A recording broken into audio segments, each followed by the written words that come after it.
સુરત અઠવાલાઇન્સ ખાતે આવેલ ટ્રાઇસ્ટાર hospital director બંધુઓ પર મેડિકલ સાધનો ખરીદી સમયસર પેમેન્ટ નહીં ચૂકવી ઠગાઈ કરી હોવાનો ગંભીર આરોપ મુકાયો છે. આથી તબીબી વર્તુળોમાં હડકંપ મચી ગયો છે.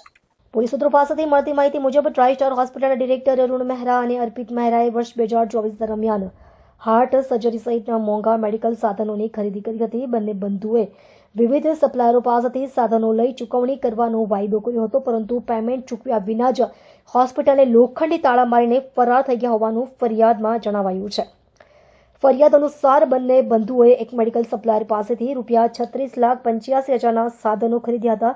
ઉપરાંત અન્ય સપ્લાયર પાસેથી ₹18 લાખથી વધુના સાધનો લીધા હતા. આ સિવાય વિષ્ણુ ડોકરિયા પાસેથી ₹16,18,000ના મેડિકલ સાધનોની ખરીદી કરવામાં આવી હતી. તમામ સપ્લાયરોને ચૂકવણી કરવાની ખાતરી આપ્યા બાદ પણ ₹1 ચૂકવવામાં આવ્યો નથી. જ્યારે વેપારીઓએ ચૂકવણી માટે હોસ્પિટલનો સંપર્ક કર્યો ત્યારે હોસ્પિટલ બંધ મળી આવી હતી અને અંદર લોખંડી તાળા મારેલા હતા. ત્યારબાદ પોતાને છેતરાયા હોવાનો અહેસાસ થતા વેપારીઓએ અઠવા પોલીસ મથકમાં ફરિયાદ નોંધાવી હતી. પોલીસે બંને સામે છેતરપિંડી સહિતની કલમો હેઠળ ગુનો નોંધી વધુ તપાસ હાથ ધરી છે. ફરાર ડિરેક્ટર બંધુઓની શોધખોળ શરૂ કરવામાં આવી છે. આ ઘટનાને લઈને સુરતના તબીબી અને વ્યાપારી વર્તુળોમાં ભારે ચર્ચા ચાલી રહી છે.